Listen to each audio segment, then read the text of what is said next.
मेरे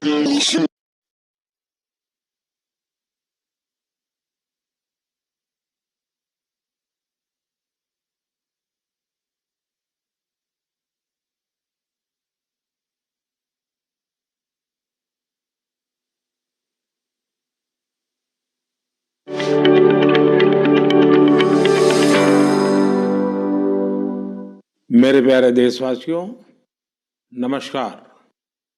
2024 का ये पहला मन की बात का कार्यक्रम है। अमृतकाल में एक नई उमंग है, नई तरंग है। 2 दिन पहले हम सभी देशवासियों ने 75वां गणतंत्र दिवस बहुत धूमधाम से मनाया है। इस साल हमारे संविधान के भी 75 वर्ष हो रहे हैं और सुप्रीम कोर्ट के भी 75 वर्ष हो रहे हैं। हमारे लोकतंत्र के ये पर्व मदर ऑफ डेमोक्रेसी के रूप में भारत को और सशक्त बनाते हैं। भारत का संविधान इतने गहन मंथन के बाद बना है कि उसे जीवंत दस्तावेज कहा जाता है। इसी संविधान की मूल प्रति के 3रे अध्याय में भारत के नागरिकों के मूलभूत अधिकारों का वर्णन किया गया है और ये बहुत दिलचस्प है कि 3रे अध्याय के प्रारंभ में हमारे संविधान निर्माताओं ने भगवान राम, माता सीता और लक्ष्मण जी के चित्रों को स्थान दिया था। प्रभु राम का शासन हमारे संविधान निर्माताओं के लिए भी प्रेरणा का स्रोत था और इसलिए 22 जनवरी को अयोध्या में मैंने देव से देश की बात की थी, राम से राष्ट्र की बात की थी। साथियों, अयोध्या में प्राण प्रतिष्ठा के अवसर ने देश के करोड़ों लोगों को मानो एक सूत्र में बांध दिया है। सबकी भावना एक, सबकी भक्ति एक, सबकी बातों में राम, सबके हृदय में राम। देश के अनेकों लोगों ने इस दौरान राम भजन गाकर उन्हें श्री राम के चरणों में समर्पित किया। 22 जनवरी की शाम को पूरे देश ने राम ज्योति जलाई, दिवाली मनाई। इस दौरान देश ने सामूहिकता की शक्ति देखी, जो विकसित भारत के हमारे संकल्पों का भी बहुत बड़ा आधार है। मैंने देश के लोगों से आग्रह किया था कि मकर संक्रांति से 22 जनवरी तक स्वच्छता का अभियान चलाया जाए। मुझे अच्छा लगा कि लाखों लोगों ने श्रद्धाभाव से जुड़कर अपने क्षेत्र के धार्मिक स्थलों की साफ सफाई की। मुझे कितने ही लोगों ने इससे जुड़ी तस्वीरें भेजी हैं, वीडियो भेजे हैं। ये भावना रुकनी नहीं चाहिए, ये अभियान रुकना नहीं चाहिए। सामूहिकता की यही शक्ति हमारे देश को सफलता की नई ऊंचाई पर पहुंचाएगी। मेरे प्यारे देशवासियों, इस बार 26 जनवरी की परेड बहुत ही अद्भुत रही, लेकिन सबसे ज्यादा चर्चा परेड में विमेन पावर को देखकर हुई। जब कर्तव्य पथ पर केंद्रीय सुरक्षा बलों और दिल्ली पुलिस की महिला टुकड़ियों ने कदमताल शुरू किया तो सभी गर्व से भर उठे। महिला बैंड का मार्च देखकर, उनका जबरदस्त तालमेल देखकर देश विदेश में लोग झूम उठे। इस बार परेड में मार्च करने वाले 20 दस्तों में से 11 दस्ते महिलाओं के ही थे। हमने देखा कि जो झांकी निकली उसमें भी सभी महिला कलाकार ही थी। जो सांस्कृतिक कार्यक्रम है उसमें भी करीब 1,500 बेटियों ने हिस्सा लिया था। कई महिला कलाकार शंख, नादस्वरम और नागदा जैसे भारतीय संगीत वाद्य यंत्र बजा रही थी। डीआरडीओ ने जो झांकी निकाली, उसने भी सभी का ध्यान खींचा। उसमें दिखाया गया कि कैसे नारी शक्ति जल, थल, नभ, साइबर और स्पेस हर क्षेत्र में देश की सुरक्षा कर रही है। 21वीं सदी का भारत ऐसे ही विमेन लेड डेवलपमेंट के मंत्र के साथ आगे बढ़ रहा है।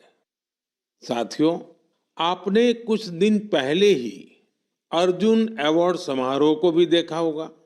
इसमें राष्ट्रपति भवन में देश के कई होनहार खिलाड़ियों और एथलीटों को सम्मानित किया गया है। यहाँ भी जिस एक बात ने लोगों का खूब ध्यान खींचा, वो थी अर्जुन पुरस्कार पाने वाली बेटियां और उनकी लाइफ जर्नीज। इस बार 13 विमेन एथलीट्स को अर्जुन अवार्ड से सम्मानित किया गया है। इन विमेन एथलीट्स ने अनेकों बड़े टूर्नामेंटों में हिस्सा लिया और भारत का परचम लहराया। शारीरिक चुनौतियां, आर्थिक चुनौतियां इन साहसी और टैलेंटेड खिलाड़ियों के आगे टिक नहीं पाई। बदलते हुए भारत में हर क्षेत्र में हमारी बेटियां, देश की महिलाएं कमाल करके दिखा रही है। एक और क्षेत्र है जहां महिलाओं ने अपना परचम लहराया है, वो है सेल्फ हेल्प ग्रुप। आज विमेन सेल्फ हेल्प ग्रुप्स की देश में संख्या भी बढ़ी है और उनके काम करने के दायरे का भी बहुत विस्तार हुआ है। वो दिन दूर नहीं जब आपको गांव-गांव में, खेतों में नमो ड्रोन दीदियां ड्रोन के माध्यम से खेती में मदद करती हुई दिखाई देगी। मुझे यूपी के बहराइच में स्थानीय चीजों के उपयोग से बायो फर्टिलाइजर और बायो पेस्टिसाइड तैयार करने वाली महिलाओं के बारे में पता चला। सेल्फ हेल्प ग्रुप से जुड़ी निबिया बेगमपुर गांव की महिलाएं गाय के गोबर, नीम की पत्तियां और कई तरह के औषधीय पौधों को मिलाकर बायो फर्टिलाइजर तैयार करती हैं। इसी तरह ये महिलाएं अदरक, लहसुन, प्याज और मिर्च का पेस्ट बनाकर ऑर्गेनिक पेस्टिसाइड भी तैयार करती हैं। इन महिलाओं ने मिलकर उन्नति जैविक इकाई नाम का एक संगठन बनाया है। ये संगठन बायो प्रोडक्ट्स को तैयार करने में इन महिलाओं की मदद करता है। इनके द्वारा बनाए गए बायो फर्टिलाइजर और बायो पेस्टिसाइड्स की मांग भी लगातार बढ़ रही है।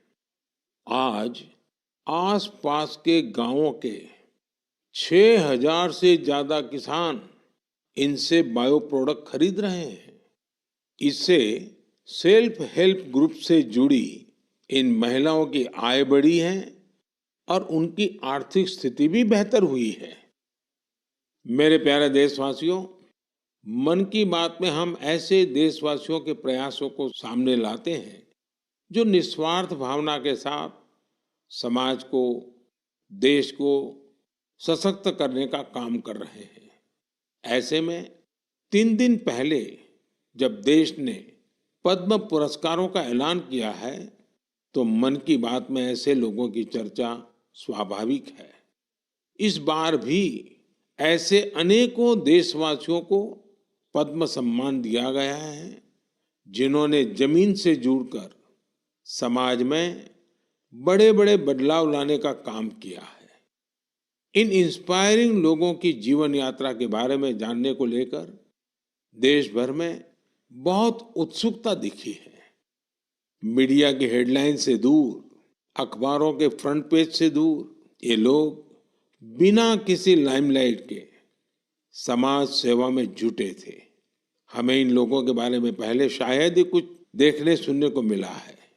लेकिन अब मुझे खुशी है कि पद्म सम्मान घोषित होने के बाद ऐसे लोगों की हर तरफ चर्चा हो रही है।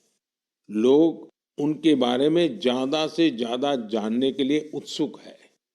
पद्म पुरस्कार पाने वाले ये अधिकतर लोग अपने अपने क्षेत्र में काफी अनूठे काम कर रहे हैं।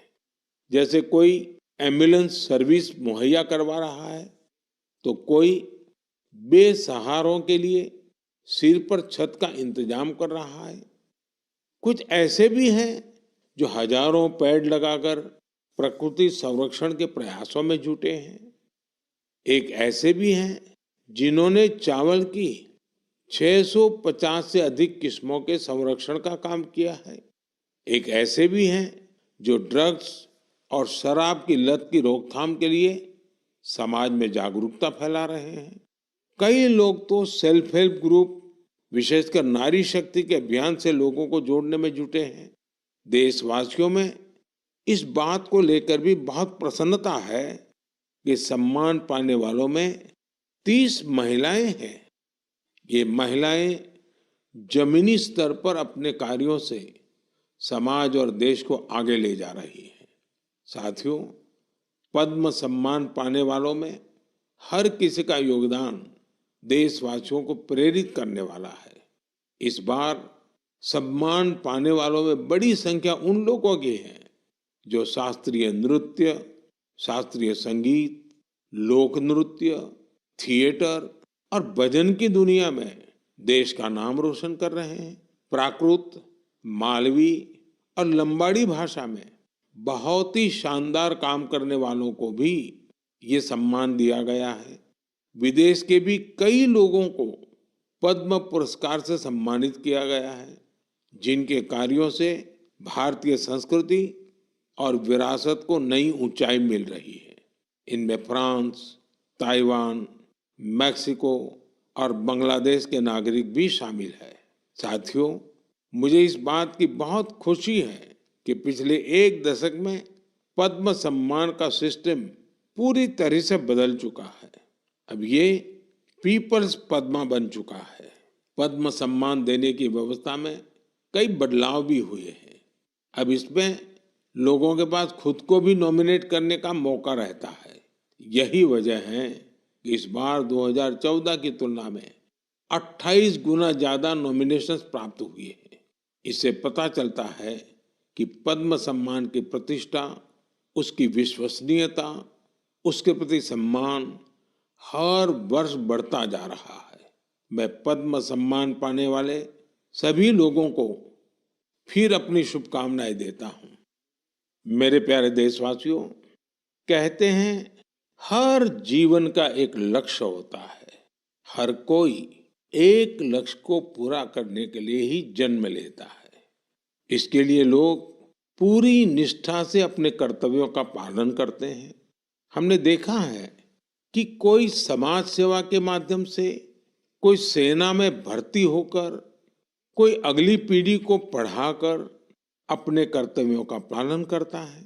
लेकिन साथियों, हमारे बीच ही कुछ लोग ऐसे भी होते हैं जो जीवन के अंत के बाद भी समाज जीवन के प्रति अपने दायित्वों को निभाते हैं, और इसके लिए उनका माध्यम होता है अंगदान।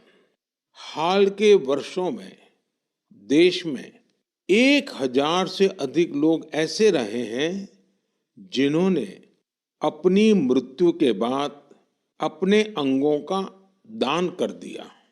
ये निर्णय आसान नहीं होता, लेकिन ये निर्णय कई जिंदगियों को बचाने वाला होता है।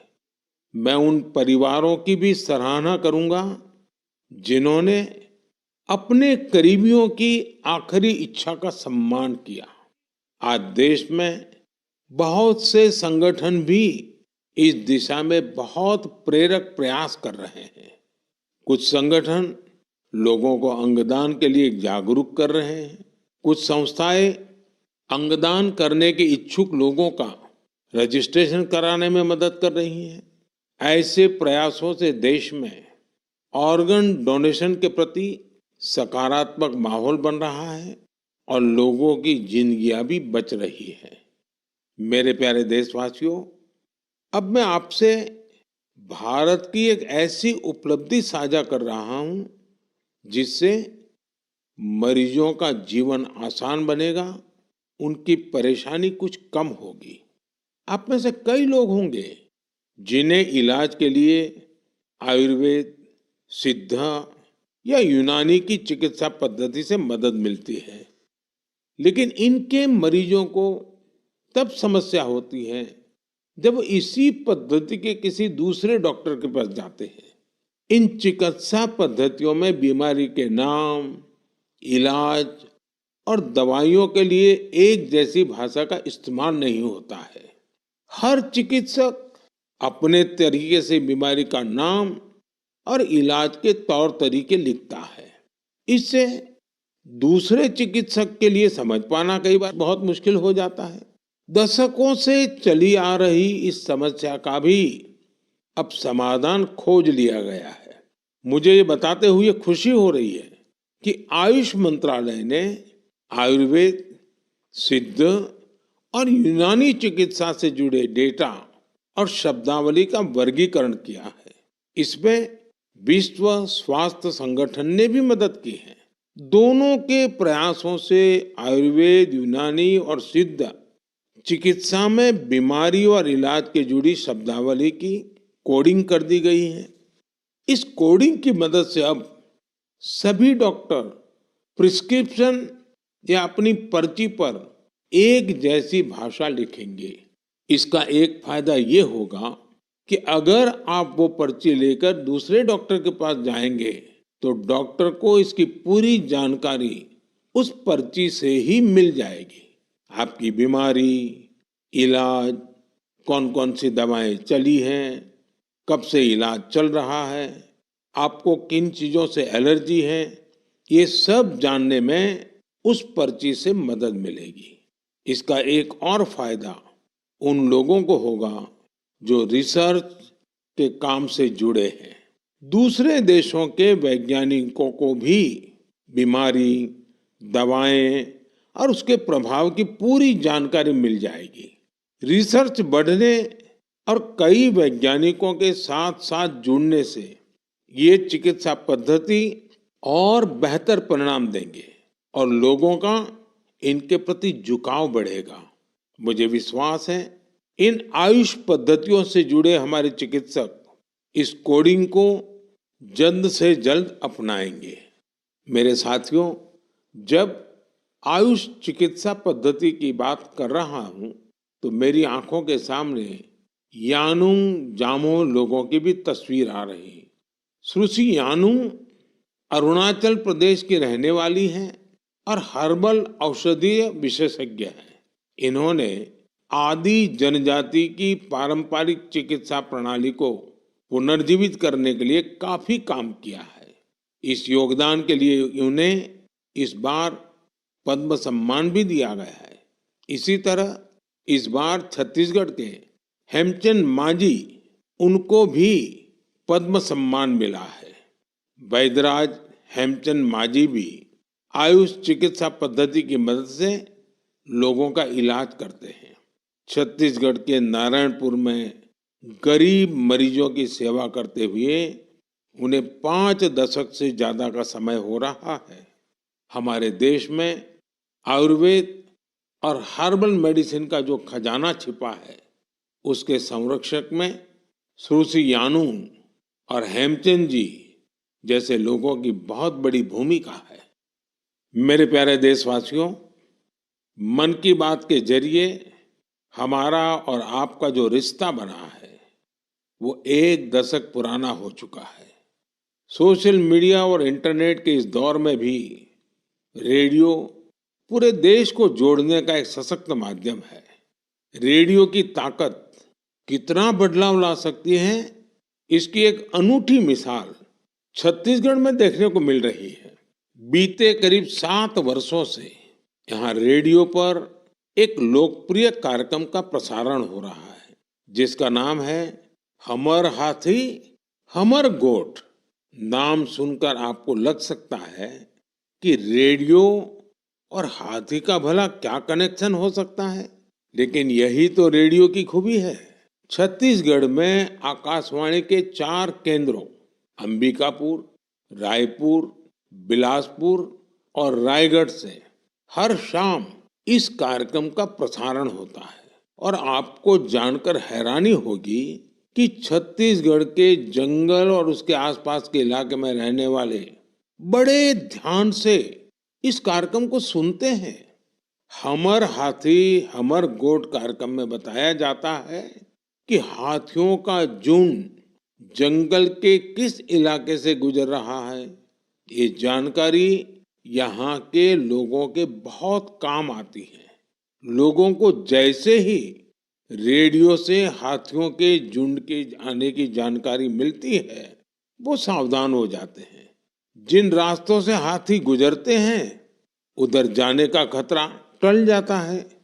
इससे जहां एक और हाथियों के झुंड से नुकसान की संभावना कम हो रही है, वहीं हाथियों के बारे में डेटा जुटाने में मदद मिलती है। इस डेटा के उपयोग से भविष्य में हाथियों के संरक्षण में भी मदद मिलेगी। यहाँ हाथियों से जुड़ी जानकारी सोशल मीडिया के जरिए भी लोगों तक पहुंचाई जा रही है। इससे जंगल के आसपास रहने वाले लोगों को हाथियों के साथ तालमेल बिठाना आसान हो गया है। छत्तीसगढ़ की इस अनूठी पहल और इसके अनुभवों का लाभ देश के दूसरे वन क्षेत्रों में रहने वाले लोग भी उठा सकते हैं। मेरे प्यारे देशवासियों, इसी 25 जनवरी को हम सभी ने नेशनल वोटर्स डे मनाया है। ये हमारी गौरवशाली लोकतांत्रिक परंपराओं के लिए एक अहम दिन है। आज देश में करीब करीब 96 करोड़ मतदाता है। आप जानते हैं ये आंकड़ा कितना बड़ा है? ये अमेरिका की कुल जनसंख्या से भी करीब 3 गुना है। ये पूरे यूरोप की कुल जनसंख्या से भी करीब 1.5 गुना है। अगर मतदान केंद्रों की बात करें तो देश में आज उनकी संख्या करीब 10.5 लाख है। भारत का हर नागरिक अपने लोकतांत्रिक अधिकार का इस्तेमाल कर पाए, इसके लिए हमारा चुनाव आयोग ऐसे स्थानों पर भी पोलिंग बूथ बनवाता है जहां सिर्फ एक वोटर हो। मैं चुनाव आयोग की सराहना करना चाहूंगा, जिसने देश में लोकतांत्रिक मूल्यों को मजबूत करने के लिए निरंतर प्रयास किए हैं। साथियों, आज देश के लिए उत्साह की बात ये भी है कि दुनिया के अनेक देशों में जहां वोटिंग परसेंट कम हो रहा है, भारत में मतदान का प्रतिशत बढ़ता जा रहा है। 1951-52 में जब देश में पहली बार चुनाव हुए थे, तो लगभग 45% वोटर्स ने ही वोट डाले थे। आज ये आंकड़ा काफी बढ़ चुका है। देश में न सिर्फ वोटरों की संख्या में वृद्धि हुई है, बल्कि टर्नआउट भी बढ़ा है। हमारे युवा वोटरों को रजिस्ट्रेशन के लिए ज्यादा मौके मिल सके, इसके लिए सरकार ने कानून में भी परिवर्तन किया है। मुझे ये देखकर भी अच्छा लगता है कि वोटर्स के बीच जागरूकता बढ़ाने के लिए सामुदायिक स्तर पर भी कई प्रयास हो रहे हैं। कहीं लोग घर घर जाकर वोटर्स को मतदान के बारे में बता रहे हैं, कहीं पेंटिंग बनाकर, कहीं नुक्कड़ नाटकों के जरिए युवाओं को आकर्षित किया जा रहा है। ऐसे हर प्रयास हमारे लोकतंत्र के उत्सव में अलग अलग रंग भर रहे हैं। मैं मन की बात के माध्यम से अपने फर्स्ट टाइम वोटर्स को कहूंगा कि वो वोटर लिस्ट में अपना नाम जरूर जुड़वाएं। नेशनल वोटर सर्विस पोर्टल और वोटर हेल्पलाइन ऐप के जरिए वो इसे आसानी से ऑनलाइन पूरा कर सकते हैं। आप ये हमेशा याद रखें कि आपका एक वोट देश का भाग्य बदल सकता है, देश का भाग्य बना सकता है। मेरे प्यारे देशवासियों, आज 28 जनवरी को भारत की दो ऐसी महान विभूतियों की जन्म जयंती भी होती है जिन्होंने अलग अलग कालखंड में देशभक्ति की मिसाल कायम की है। आज देश पंजाब केसरी लाला लाजपत राय जी को श्रद्धांजलि दे रहा है। लाला जी स्वतंत्रता संग्राम के एक ऐसे सेनानी रहे जिन्होंने विदेशी शासन से मुक्ति दिलाने के लिए अपने प्राणों की आहुति दे दी। लाला जी के व्यक्तित्व को सिर्फ आजादी की लड़ाई तक सीमित नहीं किया जा सकता, वो बहुत दूरदर्शी थे। उन्होंने पंजाब नेशनल बैंक और कई अन्य संस्थाओं के निर्माण में अहम भूमिका निभाई थी। उनका उद्देश्य सिर्फ विदेशियों को देश से बाहर निकालना ही नहीं, बल्कि देश को आर्थिक मजबूती देने का विजन भी उनके चिंतन का अहम हिस्सा था। उनके विचारों और उनके बलिदान ने भगत सिंह को बहुत प्रभावित किया था। आज फील्ड मार्शल के.एम. करियप्पा जी को भी श्रद्धापूर्वक नमन करने का दिन है। उन्होंने इतिहास के महत्वपूर्ण दौर में हमारी सेना का नेतृत्व कर साहस और शौर्य की मिसाल कायम की थी। हमारी सेना को शक्तिशाली बनाने में उनका महत्वपूर्ण योगदान है। मेरे प्यारे देशवासियों, आज खेलों की दुनिया में भी भारत नित नई ऊंचाइयों को छू रहा है। स्पोर्ट्स की दुनिया में आगे बढ़ने के लिए जरूरी है कि खिलाड़ियों को ज्यादा से ज्यादा खेलने का मौका मिले और देश में भली भांति के स्पोर्ट्स टूर्नामेंट भी आयोजित हो। इसी सोच के साथ आज भारत में नए नए स्पोर्ट्स टूर्नामेंट्स आयोजित किए जा रहे हैं। कुछ दिन पहले ही चेन्नई में खेलो इंडिया यूथ गेम्स का उद्घाटन किया। इसमें देश के 5,000 से ज्यादा एथलीट्स हिस्सा ले रहे हैं। मुझे खुशी है कि आज भारत में लगातार ऐसे नए प्लेटफॉर्म तैयार हो रहे हैं जिनमें खिलाड़ियों को अपना सामर्थ्य दिखाने का मौका मिल रहा है। ऐसा ही एक प्लेटफॉर्म बना है बीच गेम्स का, जो दीव के अंदर उसका आयोजन हुआ था। आप जानते ही हो, दीव केंद्र शासित प्रदेश है, सोमनाथ के बिल्कुल पास है। इस साल की शुरुआत में ही दीव में इन बीच गेम्स का आयोजन किया गया। ये भारत का पहला मल्टी स्पोर्ट्स बीच गेम्स था। इनमें tug of war, sea swimming, पेंचक सिलेट, Mallakhamb, beach volleyball, beach kabaddi, beach soccer और बीच बॉक्सिंग जैसे कंपटीशन हुए। इनमें हर प्रतियोगी को अपनी प्रतिभा दिखाने का भरपूर मौका मिला और आपको जानकर हैरानी होगी कि इस टूर्नामेंट में ऐसे राज्यों से भी बहुत से खिलाड़ी आए जिनका दूर दूर तक समंदर से कोई नाता नहीं है। इस टूर्नामेंट में सबसे ज्यादा मेडल भी मध्य प्रदेश ने जीते, जहां कोई सी बीच नहीं है। खेलों के प्रति यही टेम्परामेंट किसी भी देश को स्पोर्ट्स की दुनिया का सरताज बनाता है।